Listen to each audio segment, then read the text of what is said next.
What's up guys? Panibagong araw naman, panibagong vlog at magandang tanghali sa inyo. Ang oras natin ay alas 12 ng katanghalian. Kaya magandang tanghali sa inyo guys. At ito ay for today's video, ipakita namin sa inyo ang aming ruta naman ngayon ay kabundukan. Come on, let's go. Taas mo, Rizalino. Okay.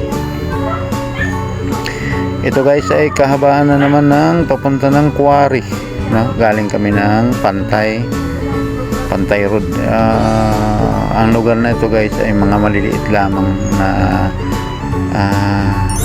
highway na kalsada, no?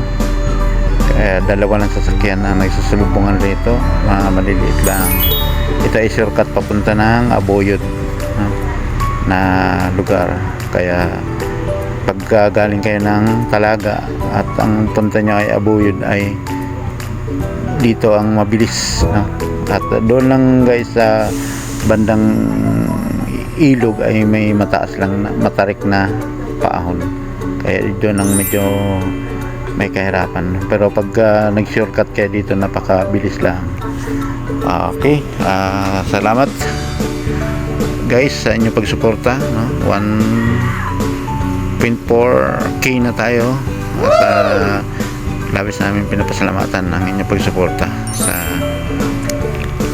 channel nito. At ano pang inintay natin, subscribe na at like and share sa mga video na ito ay malaking pasalamatan namin guys. At ito ay isang inspirasyon sa ating lahat sa mga pag-vlog ay sinashout out ko ang mga iba't ibang vlogger, no? Content creator. Magiging man guys, napanood natin ang napakagandang tago sa puso na vlog nila ni Ivana. Saka napanood natin na ang ganda, ano, parang ang sarap sa pakiramdam na makakatulong tayo sa kapwa, na ito ay galing sa ating mga follower, viewers, ay ito ay nagkakaroon tayo ng mga budget, no? At ito ay binabalik din natin sa mga tao. Kaya napakaganda kayo. Shout out sa inyo, Ma'am Ivana. At kayo ang aming inspirasyon sa pag-vlog. Magiging man sa ating mga kilalang content creator, sa kanila ni Pugong Biyahero, Kalinga Prab, Kuya Nuli vlog, magiging man sa kay Job Sniper, no? Kaya napakaganda panoorin ng kanilang mga content. Kaya salamat pa rin sa mga tuloy-tuloy na pagmamahal niya sa mga kumbaga sa mga bagay nito na sinusuportahan natin. Kaya ano pa ang inaantay natin, subscribe na, ano? Kaya yan guys ay tuloy-tuloy lamang tayo, no? Itong lugar na ito ay may mga lugar din ako na ito naman guys ay BGMP, no? Nadaanan natin BGMP ng Teresa Rizal. Kaya shout out sa kanila lahat, ma'am and sir. Kaya yan guys ay paahon na tayo dito. Ay okay, tuloy-tuloy naman tayo. Ito, paahon na tayo rito. At minsan guys ay iisip natin ang mga nangyayaring nagaganap sa ating buhay, lalo na sa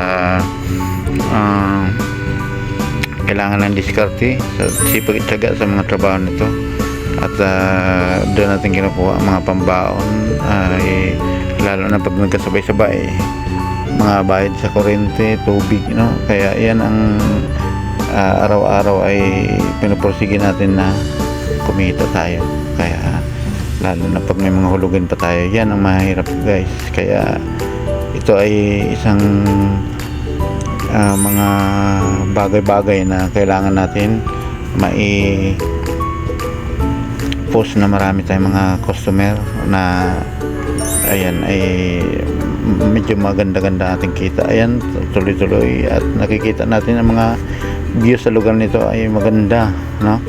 May mga bulubundukin na matataas din bundok, ano? Dahil ay lugar nito ay sakop na sa quarry, na ay ito ay masyado mataas na, no? May kataasan ng lugar nito, guys, at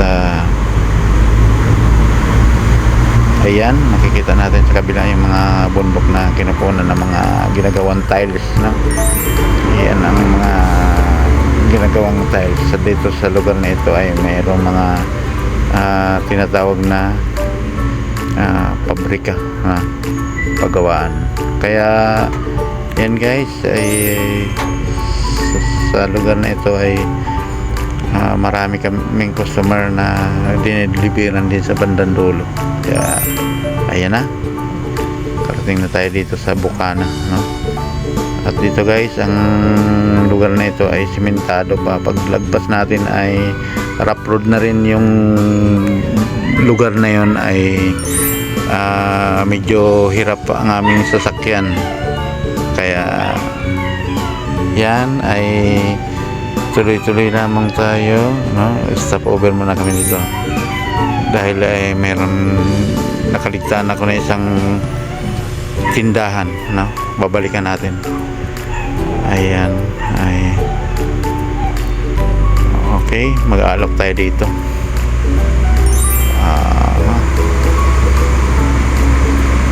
Kaya minsan, guys, pag nag-aalok kami sa mga tindahan ay bumababa kami, no? Ay yan, bumababa tayo at mag-presenta sa kanila ng ating produkto. Kaya minsan may marinig tayo, guys, na may mga naiipit na aso, ayan, sa mga kaniyan, sa mga kapitbahay dito,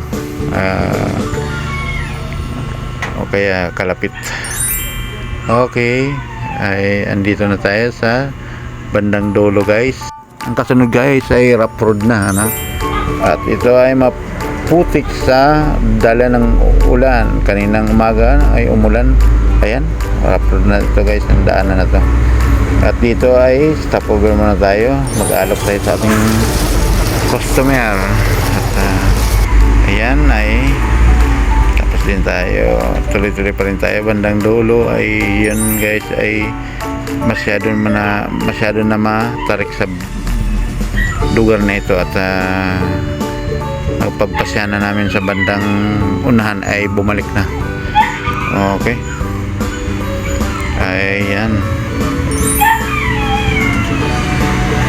shout out sa mga taga rito, at ayan, guys, babalik na lang kami. At okay, babalik na lang tayo, guys, at medyo masyado na matarik sa taas at baka pa tayo dyan, mabalaho pa tayo dyan sa putingan at mahirap, ano? Kaya balik tayo sa pinaka main road, ano? Tuloy-tuloy lamang sipag at tiyaga, ano? Upang ito ay okay rin, guys. Nakabenta rin kami sa lugar na yun, sa Mitsuki. At okay, guys, palabas na tayo. At ito ay babalik na tayo sa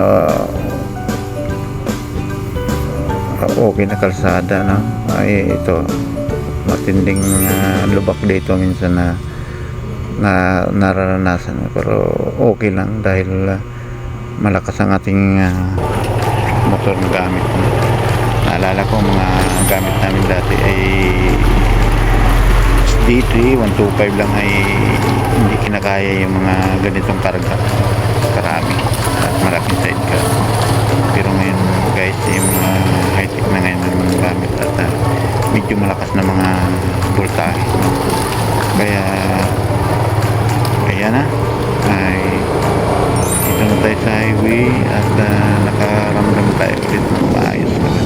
At hindi lang guys ay ang pinaka-pangunahin na atake lagi pag dating sa pagdadrive, no? Sa mga lubak na daan, yung balikat, masakit, napakahirap niya na mabigat ng dala-dala mong karagata rough road ng daan ay napakasakit sa balikat. Maramdaman mo sa gabi pag doon napakahirap ang dinadanas. Kaya yan karamihan ng mga kalalakihan na driver atake sa mga pag nagkaroon ka na ng karamdaman sobrang bigat na ng katawan na maramdaman mo high blood. Ayan, naranasan ko rin yun guys. Pasalamat ko sa nakaraan ka-recover. Tulog lagi tayo na 3 buwan naka-stampay. Kaya sa ngayon na naman ayan ang marangkada, tuloy-tuloy lamang na isipag para pangangailangan ng pamilya. Patustusan ay yan ang ating trabaho bilang pagdidig pamilya, no? At itong mga lugar na ito ay akala ko hindi ko na mababalikan dahil masyado na apektuhan ako noon sa atake na pero pasalamat na ako sa Diyos na ito ay naka-recover. So andito na ulit tayo pabulusok ng BGMP, no? Makikita po natin ng mga recycle dito ng bayan ng Teresa, no? Ayan, kita natin sa taas. Diyan na iniipon yung mga basura guys na plastic, mga nabubulok at saka hindi nabubulok na mga basura. Kaya ayan ay kalapit lang ng BGMP, no, dito sa papunta ng Quarry. So salamat guys sa inyong labis na mga pagsuporta. God bless po sa inyo lahat guys.